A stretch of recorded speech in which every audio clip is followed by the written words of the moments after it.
Hi everybody, my name's Adam. This is kind of a special video. This is a retrospective of how Vertigo Comics kicked off because it recently shut down. And I'm really upset about it. Because they had to go super duper woke.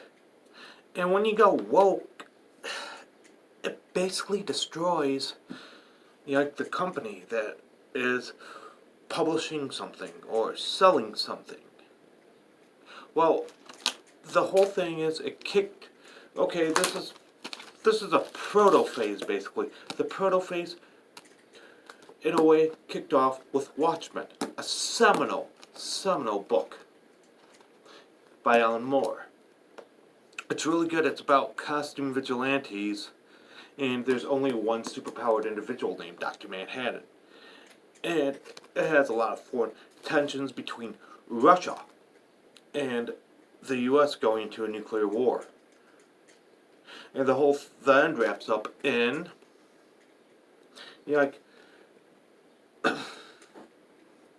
it's just a band-aid to stop it. Well, and the birthings of Vertigo is basically Swamp Thing. Swamp Thing in 1985. Well, there's a reference to written by Alan Moore and drawn by Steve Roach and Ron Randall with John Totalban and many other. They're different various art talents.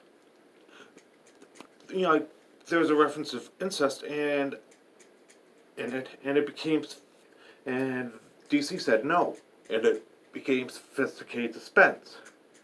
And then in the earlier stages was also Hellblazer, one of my favorite characters in the DC universe, because he's more like a flawed, real person. Which he's a con man and a mage that steals. Well, it has a bloodline of the descendants called the Laughing Mages, which stole gold from the gods. He cons demons, he's versed in some magic and stuff. And the classic Hellblazer is superior to, what's going on in DC, the New 52. I highly recommend it. And he's a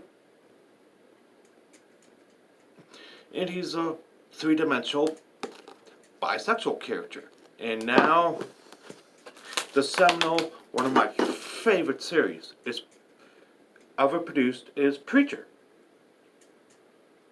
by Garth Ennis. This book was his magnum opus, besides stuff like Punisher Max,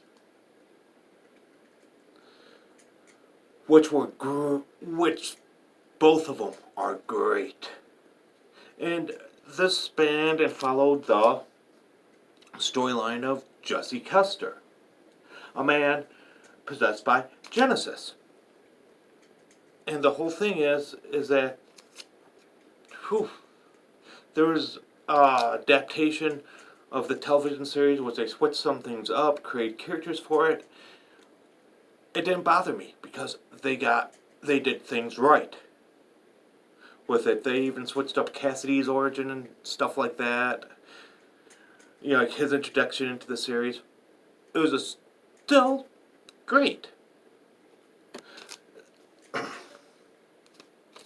And this thing is and it makes me kind of sad to see, them not hire guys like Grant Morrison, which was also another proto Vertigo guy with Animal Man.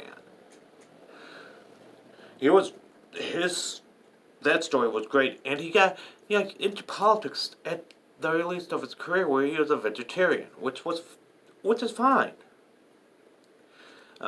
See, and he just kicked it, kind of like how Sean Gordon Murphy got all of his politics out in Punk Rock Jesus, which was a very nihilistic book. But hey, who's to judge on an artist's past? Or anything like that. He's it kind of saddens me that, like, it shut down because they produce such gems today, such as high level, uh, written by, drawn by a hipster hobbit, motherfucker. Then there's a shit Goddess Mode by Zoe the Cunt Quinn. Safe Sex, which was basically a book that I don't think even was picked up. Then there's American Carnage by Brian Edward Hill, which was kind of like how, like the extreme left view, normal right winger, they look at them as, like, very, very, very extreme far right racists, KKK members, and all that shit. Yeah. And the whole thing is that it just went downhill from that because of what they were doing. It turned people off because it was marketing to 8% of the population.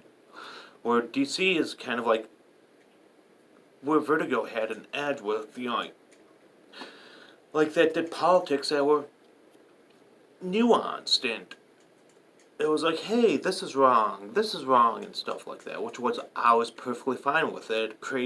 Then there was Neil Gaiman's Sandman, which was just a great book, too.